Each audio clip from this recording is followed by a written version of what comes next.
আসসালামু আলাইকুম, সবাইকে স্বাগতম। বিভাগীয় পরীক্ষার জন্য গুরুত্বপূর্ণ একটি প্রশ্ন, মানব সম্পদ উন্নয়ন বলিতে কি বোঝায়। অবশ্যই এটা সহ আরও অনেকগুলি প্রশ্ন আজকে আলোচনা করার চেষ্টা করব মানব সম্পদ উন্নয়ন সম্পর্কিত। প্রথমে আসি সংজ্ঞা, মানব সম্পদ উন্নয়ন বলতে কি বুঝি। মানব সম্পদ উন্নয়ন বলতে বোঝায় দেশের বৃহত্তম জনগোষ্ঠীকে প্রয়োজনীয় কর্মদক্ষতা ও দক্ষতা বৃদ্ধি করার মাধ্যমে দেশের উন্নয়নের হাতিয়ার হিসেবে ব্যবহার করা, দেশের উন্নয়নের হাতিয়ার হিসেবে মানুষকে ব্যবহার করা, সেই হচ্ছে মানব সম্পদ উন্নয়ন। আধুনিক অর্থে মানব সম্পদ উন্নয়ন হলো মানুষের উৎপাদন ক্ষমতা বৃদ্ধিকরণ, উৎপাদনশীলতা, উৎপাদন ক্ষমতা বৃদ্ধিকরণ, অর্থাৎ উৎপাদন কর্মে প্রয়োজনীয় উপকরণ হিসেবে মানুষের কারিগরি দক্ষতাকে ব্যবহার করার মাধ্যমে উৎপাদন বৃদ্ধিকরণের ক্ষেত্রে এই মানব সম্পদ উন্নয়ন গুরুত্বপূর্ণ ভূমিকা রাখতে পারে, তাই না? বিশ্বব্যাংকের মতে মানব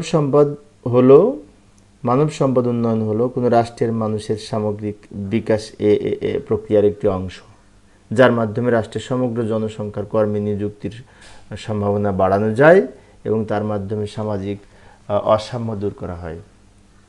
অর্থাৎ মূল কথা হচ্ছে এই মানুষের কর্মদক্ষতাকে, কারিগরি দক্ষতাকে বিশেষ করে দেশের স্বার্থে ব্যবহার করা, এটা হচ্ছে উৎপাদন ক্ষমতা বৃদ্ধিকরণে ব্যবহার করা হচ্ছে মানব সম্পদ উন্নয়ন। এবং এই যে অর্থনীতিবিদ গুনার মিরভ্যান মানব সম্পদ উন্নয়নের 8টি উপাদানের কথা উল্লেখ করেছেন, যথাক্রমে খাদ্য ও পুষ্টি, বস্ত্র, বাসস্থান, চিকিৎসা এবং শিক্ষা। এই 5টা কিন্তু মৌলিক মানুষের যে মৌলিক উপাদান, মানুষের যে মৌলিক চাহিদা, তার মধ্যে কিন্তু এই 5টা আছে, তাই না? এছাড়াও এর সাথে রয়েছে গণসংযোগ মাধ্যম, শক্তি ভোগ, পরিবহন সুবিধা, তাই না? এই 3টা মোট 8টি কথা উল্লেখ করেছেন মিরভ্যান, তাই না? আচ্ছা, এবার আসি মানব সম্পদ উন্নয়নে শিক্ষার ভূমিকা আলোচনা করুন। মানে শিক্ষার ভূমিকা কি মানব সম্পদ উন্নয়নের ক্ষেত্রে? শিক্ষার ভূমিকা ব্যাপক। আগে ভূমিকা আমরা লিখব প্রথমে কিছু, যে মানব সম্পদ উন্নয়নে শিক্ষার গুরুত্ব উপলব্ধি করে বাংলাদেশের সংবিধানের এই যে 17 নং অনুচ্ছেদে অবৈতনিক ও বাধ্যতামূলক শিক্ষার কথা বলা হয়েছে। এছাড়া আরও আমরা ভূমিকাতে লিখতে পারি, তাই না? যেহেতু শিক্ষাই জাতির মেরুদণ্ড, সেজন্য মানুষের চিত্তের বিকাশ ঘটানোই হলো শিক্ষার মূল উদ্দেশ্য, এবং প্রতিটি মানুষের মধ্যে লুকায়িত যে সুপ্ত প্রতিভা, এর বিকাশ ঘটানোর মাধ্যমে মানুষকে সম্পদে রূপান্তর করা যায়। এরপরে কিছু পয়েন্ট লিখব আমরা। তাই মানব সম্পদ উন্নয়নে শিক্ষার ভূমিকা নিম্নে আলোচনা করা হলো। আচ্ছা, যে ভূমিকাটা আমরা যখন প্রথমে কিছু শুরুতে একটু লিখবো, সেক্ষেত্রে আমরা নিজেদের মতো করে লিখতে পারি, ঠিক আছে? এখন কিছু পয়েন্ট আলোচনা করব, যে পয়েন্টগুলি এখানে আমি একটা একটা করে বলবো, কিন্তু ব্যাখ্যাগুলি বই দেখে আমরা শিখতে পারবো, অথবা আমরা নিজেদের মতো করে লিখতে পারবো। প্রথমে আসি, শিক্ষা পরিবর্তনের আকাঙ্ক্ষা সৃষ্টি করে। শিক্ষা নিজের উদ্যোগে জ্ঞান অর্জনের পথ সুগম করে। শিক্ষা মানুষের চিন্তা এবং চিন্তা শক্তির বিকাশ ঘটায়। সমাজ সচেতনতা ও ঐক্যবোধ জাগ্রত করে। নাগরিক অধিকার ও দায়িত্ববোধের উন্মেষ ঘটায়। কর্মদক্ষতা বৃদ্ধিতে সহায়তা করে। শিক্ষা সুষম সমাজ গঠনে সহায়তা করে। স্বাস্থ্যবিধি এবং পরিবার পরিকল্পনা গুরুত্ব সম্পর্কে জনগণকে সচেতন করা শিক্ষার কাজ। কিন্তু শিক্ষা জীবনযাত্রার উন্নয়নে স্প্রেয়া জাগায়। এখানে কিন্তু এই 9টা পয়েন্ট এখানে লিখেছি, এগুলি ব্যাখ্যা কিন্তু লিখতে হবে আমাদের সুন্দর করে। ব্যাখ্যা না লিখলে ফুল মার্কস পাওয়া যাবে না। ব্যাখ্যা অবশ্যই লিখতে হবে। ব্যাখ্যাটা আমি আলোচনা করছি না, ব্যাখ্যা যতই আলোচনা করি না কেন, শেষমেশ ওই নিজের মতো লিখতে হয়। তারপরে ব্যাখ্যা জানার জন্য আমরা বিভিন্ন বই পড়তে পারি, বই পড়লেও ব্যাখ্যা সম্পর্কে ধারণা থাকবে। পরের প্রশ্নটি লক্ষ্য করি, মানব সম্পদ উন্নয়নের সূচকগুলো কি কি? মানব সম্পদ উন্নয়নের সূচক সমূহ, তার আগে ভূমিকাতে কিছু লিখবো, তাই না? মানব সম্পদ উন্নয়নের সূচক হলো বিশ্বের সকল দেশসমূহের জীবনমান, শিক্ষা, নিরক্ষরতা প্রভৃতির একটি তুলনামূলক ইন্ডেক্স বা সূচক। অর্থাৎ জীবন মান, শিক্ষার হার, নিরক্ষরতা এই প্রভৃতির উপর ভিত্তি করে যে সূচক, বিশেষ করে বিশ্বের যে আন্তর্জাতিক মান নির্ধারণ করেছে, এগুলো হচ্ছে সূচক, যাকে বলা হয় HDI, অর্থাৎ হিউম্যান ডেভেলপমেন্ট ইন্ডেক্স, ঠিক আছে? হিউম্যান ডেভেলপমেন্ট মানব উন্নয়ন সূচক বলা হয়। এবং এই ধারণাটি পাকিস্তানি অর্থনীতিবিদ মাহবুবুল হক প্রথমে এই ধারণাটি দেন। এই বিশেষ করে মানব উন্নয়ন সূচক 2022-এ বাংলাদেশের অবস্থান ছিল 129তম, তাই না, 2022-এ। যাই হোক, এইভাবে ব্যাখ্যায় কি ভূমিকাতে কিছু লিখবো আমরা। কোন একটি দেশের মানব উন্নয়ন সূচকে কতটা স্কোর করবে তা নির্ভর করে কয়েকটি বিষয়ের উপরে, এই সূচকগুলি নির্ভর করে। যেমন সেই দেশের মানুষের গড় আয়ু কেমন, সেই দেশের মানুষের শিক্ষার মান, শিক্ষার হার, বিদ্যালয়ের তালিকাভুক্তির সংখ্যা, বিদ্যালয়ের উপস্থিতির হার কেমন তার উপর নির্ভর করে। দেশের মানুষের মাথাপিছু গড় আয়, এই বিষয়গুলি নির্ভর করে। যে এখন এই যে বর্তমান সূচকের উপর ভিত্তি করে পৃথিবীর দেশগুলিকে 4টি ভাগে ভাগ করেছে, কিসের ভিত্তিতে লক্ষ্য করি? সূচকের ভিত্তিতে। সূচকের অবস্থান যদি এই 0.8 থেকে 1 হয়, 1-এর মধ্যে যদি 0.8-এর উপরে থাকে তাহলে সেটি উন্নত দেশ। আর 0.7 থেকে 0.799 অর্থাৎ 7 থেকে 8 এটা হচ্ছে উন্নয়নশীল দেশ। 8-এর নিচে 7-এর উপরে। আবার 0.55 থেকে 0.699 যদি থাকে তাহলে সেটি স্বল্প উন্নত দেশ। এবং এই 0.35 থেকে 0.549 এর মধ্যে যদি থাকে তাহলে সেটা হচ্ছে অনুন্নত দেশ। তো এইভাবে এই সূচক এর উপর ভিত্তি করে উন্নত, উন্নয়নশীল, স্বল্পোন্নত এবং অনুন্নত দেশে বিভাজন করা হয়েছে। এবং মানব উন্নয়ন সূচক যদি এই যে 0.8-এর বেশি হয় তাহলে সেটি উন্নত দেশ। যেমন উন্নত দেশের মধ্যে আছে আমেরিকা, পশ্চিম ইউরোপ, পূর্ব এশিয়ার কিছু দেশ এবং পূর্ব ইউরোপের কিছু দেশ, মধ্য দক্ষিণ আমেরিকা, দক্ষিণ পূর্ব এশিয়া এবং তেল সমৃদ্ধ আরব রাষ্ট্রসমূহ এই উন্নত দেশের মধ্যে রয়েছে, যাদের বিশেষ করে সূচকের মাত্রা 0.8-এর বেশি। এবার আসি এই উন্নয়নশীল, তাই না, সেটা হচ্ছে 0.7-এর চেয়ে বেশি, 8-এর চেয়ে কম। এই দেশকে উন্নয়নশীল দেশ বলা হয়। এবং কোনো দেশের সূচক যদি 0.55 থেকে 0.7-এর নিচে হয় তাহলে স্বল্পোন্নত, এবং 0.55-এর নিচে হলে সেটি অনুন্নত দেশ হিসেবে করা হয়। যেমন অনুন্নত দেশ কয়েকটি আছে পৃথিবীতে, আফ্রিকা মহাদেশের 22টি দেশকে অনুন্নত দেশ হিসেবে গণ্য করা হয়।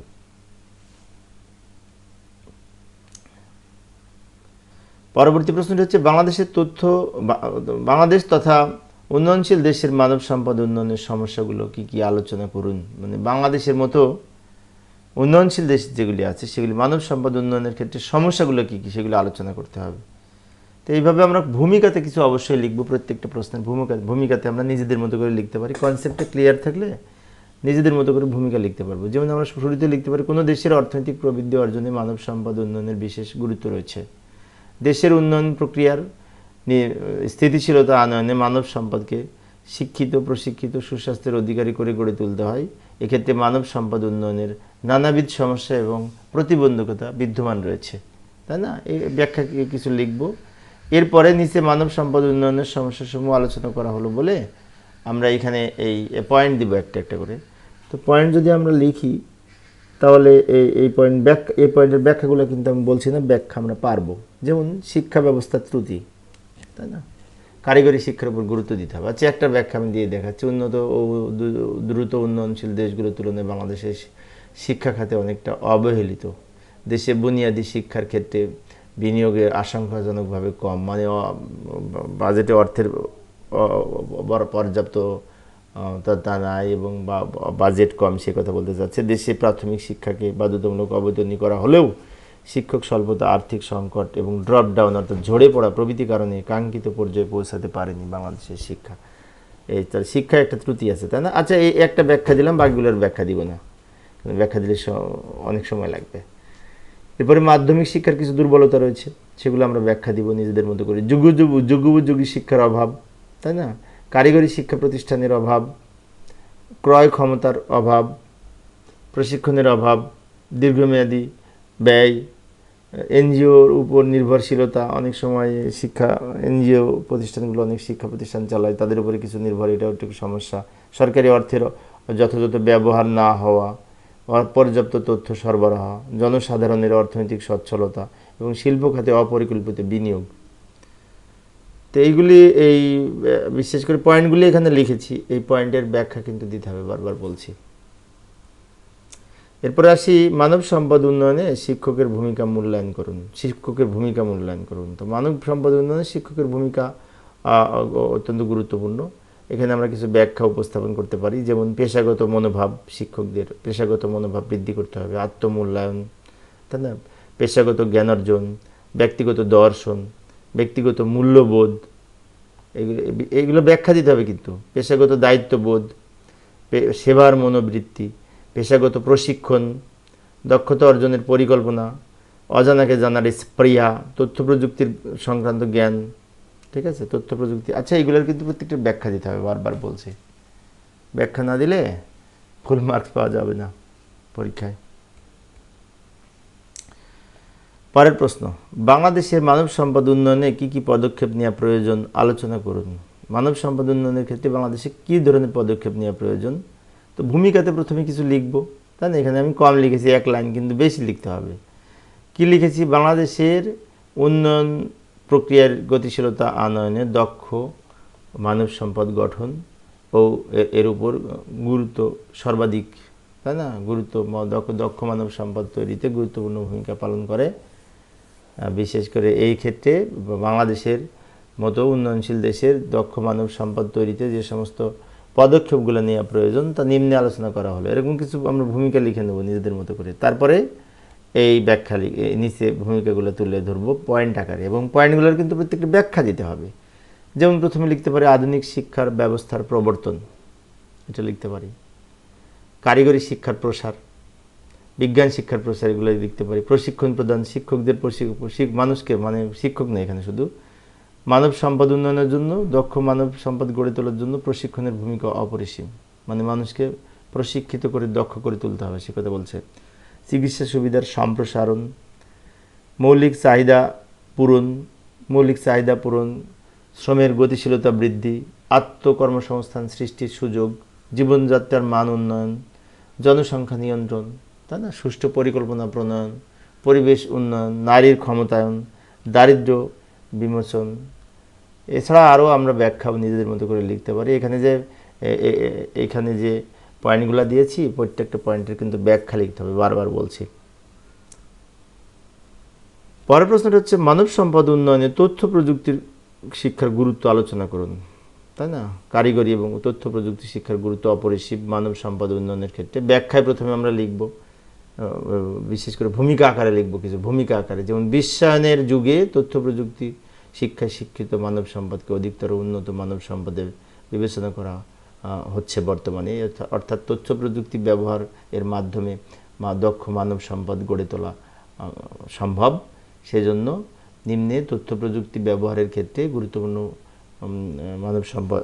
গুরুত্বপূর্ণ বিষয়গুলো উপস্থাপন করা হলো মানব সম্পদ উন্নয়নের ক্ষেত্রে। এরকম প্রথমে কিছু আমরা ভূমিকা লিখব, লেখার পর এবার পয়েন্ট আউট করে লিখব, ঠিক আছে। যেমন কম্পিউটার নির্ভর সাধারণ শিক্ষা, কম্পিউটার এর সংশ্লিষ্ট অন্যান্য হার্ডওয়্যার সম্পর্কিত সাধারণ শিক্ষা, হার্ডওয়্যার নির্মাণ ও উন্নয়ন ও প্রয়োগ, প্রোগ্রামিং শিক্ষা, তাই না, ডেটাবেস তৈরি, উন্নয়ন ও রক্ষণাবেক্ষণ, ইন্টারনেট সংক্রান্ত বিশেষ করে যে সমস্ত কার্যক্রম আছে, আচ্ছা এইগুলো, তারপর নেটওয়ার্কিং, ভিসেট ইত্যাদি বিষয়। আচ্ছা, এইগুলোর কিন্তু ব্যাখ্যা দিতে হবে, বারবার বলছি আমি।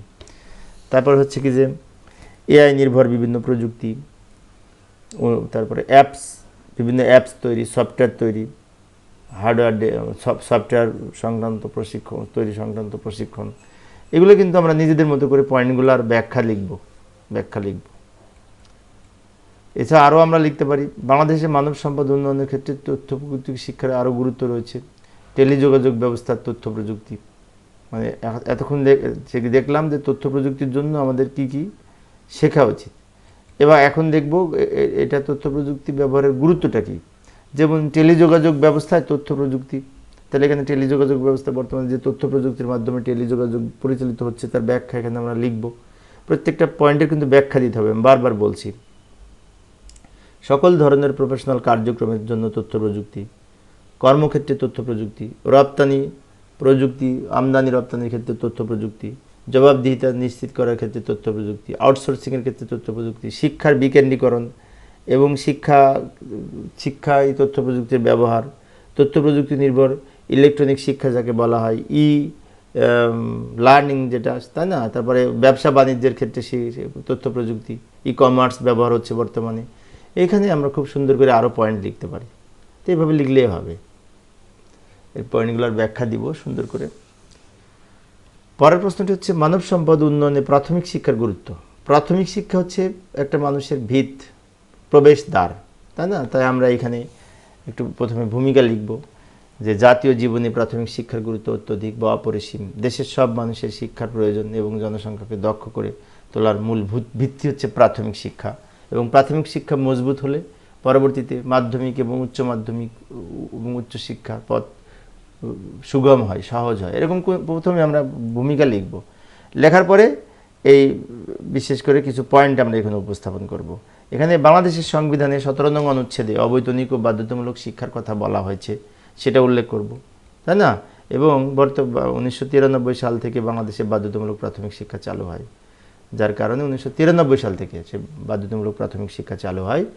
সেক্ষেত্রে নিম্নে মানব সম্পদ উন্নয়নে প্রাথমিক শিক্ষার গুরুত্ব আলোচনা করা হলো। এরপরে আমরা কিছু পয়েন্ট লিখব এবং পয়েন্টগুলোর কিন্তু ব্যাখ্যা দিতে হবে, বারবার বলছি। যেমন মানবিক মূল্যবোধ বিকাশে প্রাথমিক শিক্ষার গুরুত্ব, দেশাত্মবোধের বিকাশ, মাতৃভাষার শিক্ষার প্রসার, জনসংখ্যা নিয়ন্ত্রণ, মুক্তিযুদ্ধের চেতনায় উদ্দীপ্ত করা, ধর্মীয় মূল্যবোধ এর শিক্ষা, শরীরচর্চা বিষয়ক জ্ঞান, তাই না?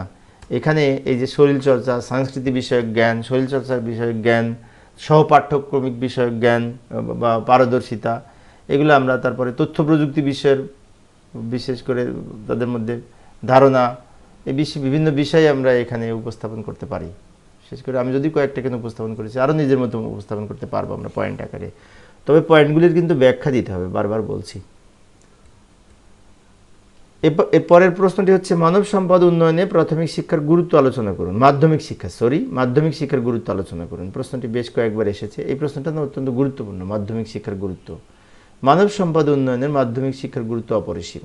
প্রথমে কিছু ব্যাখ্যা লিখব। ষষ্ঠ থেকে দশম শ্রেণী পর্যন্ত বর্তমানে বাংলাদেশের প্রেক্ষাপটে মাধ্যমিক শিক্ষার স্তর বিস্তৃত। তাই বাংলাদেশের মাধ্যমিক শিক্ষায় যে কৈশোরকালীন সময় থেকে শুরু করে এই মাধ্যমিক শিক্ষা, সেই প্রাথমিক শিক্ষা এবং উচ্চশিক্ষার মাঝখানে সেতু বন্ধন হিসেবে কাজ করে, তাই না? প্রাথমিক শিক্ষার স্তরের পরেই তো এই মাধ্যমিক শিক্ষা সাধারণত আমরা বিশেষ করে প্রবেশ করতে হয়। তাই মাধ্যমিক শিক্ষার ফলশ্রুতিতেই মানব সম্পদ গড়ে ওঠা সম্ভব, কারণ মাধ্যমিকে একজন শিক্ষার্থী দক্ষ মানুষ হিসেবে গড়ে ওঠে, এই সময়টা শেখার সময়। তো এরভাবে আমরা কিছু নিজেদের মতো ব্যাখ্যা লিখতে পারি, তাই না? কারিগরি বিজ্ঞান, পেশাভিত্তিক শিক্ষা, জীবনমুখী শিক্ষার নামে বিভিন্ন যে পরিচিত শিক্ষা ব্যবস্থা আছে, তার গোড়াপত্তন শুরু হয় এই মাধ্যমিক শিক্ষার স্তর থেকে।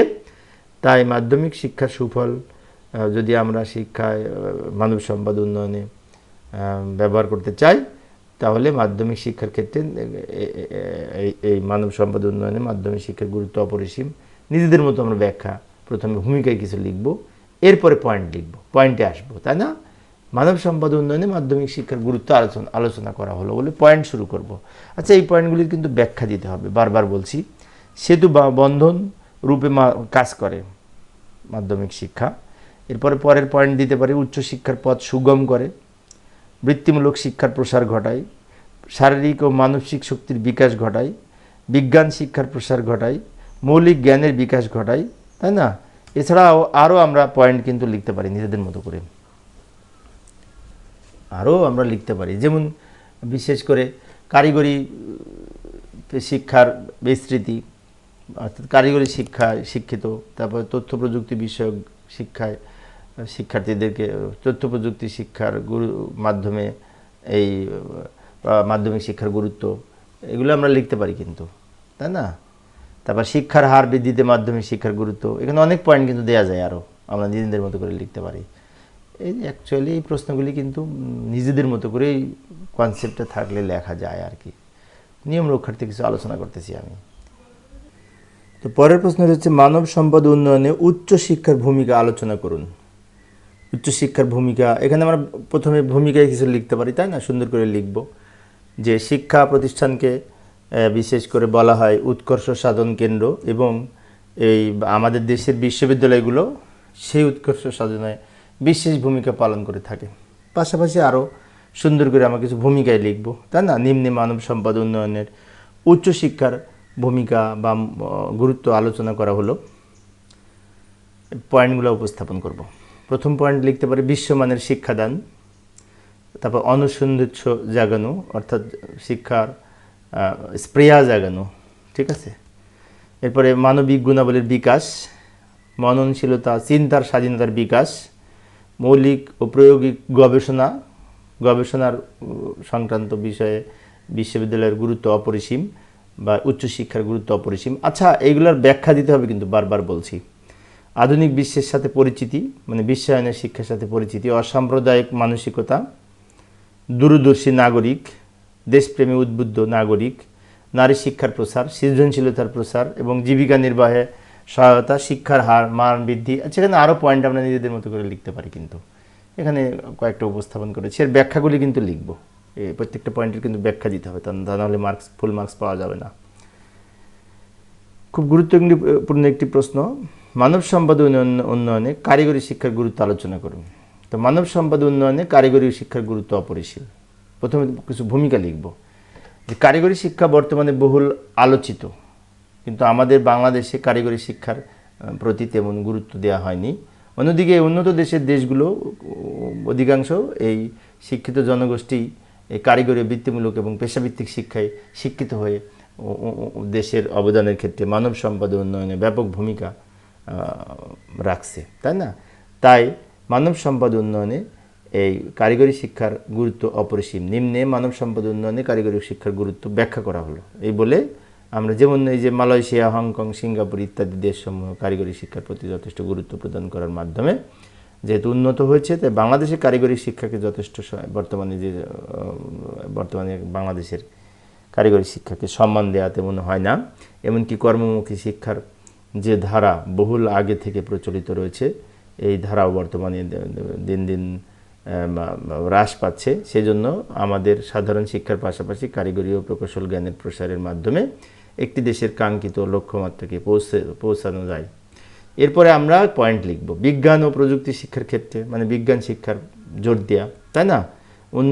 উন্নয়ন প্রবাহের অংশীদার হওয়া, বাস্তবভিত্তিক শিক্ষা প্রদান, বেকার সমস্যার সমাধানের ক্ষেত্রে কারিগরি শিক্ষার ভূমিকা বা গুরুত্ব অপরিসীম, শ্রমের মর্যাদা শিক্ষা দেয়া, বিজ্ঞান শিক্ষার প্রতি গুরুত্ব দেওয়া, দারিদ্র্য বিমোচন, তাই না? অর্থনৈতিক প্রবৃদ্ধির হার বৃদ্ধি, টেকসই উন্নয়ন, সুষম উন্নয়নের গতি ত্বরান্বিত।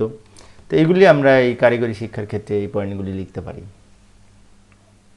আরও লিখতে পারি আমরা নিজেদের মধ্যে, যেমন শিক্ষার বিশেষ করে এই বাস্তবভিত্তিক শিক্ষা, প্রকল্পভিত্তিক বিভিন্ন এবং তথ্য প্রযুক্তি বিষয়ক জ্ঞান, এইগুলার পয়েন্ট কিন্তু লেখার পরে এগুলোর ব্যাখ্যা লিখতে হবে, কিন্তু সুন্দর করে ব্যাখ্যা না লিখলে ফুল মার্কস পাওয়া মুশকিল হয়। তো প্রিয় সুধীবৃন্দ, এই ছিল আজকের আলোচনা। এই যে মানব সম্পদ উন্নয়ন সংক্রান্ত যে প্রশ্নগুলি আলোচনা করেছি, এর মধ্যে পরীক্ষায় আসার মতো আছে, তাই আমরা এগুলি ভালো মতো মনে রাখার চেষ্টা করব। পরিশেষে সবাই ভালো থাকবে এবং সুস্থ থাকবে এই কামনায়। খোদা হাফেজ।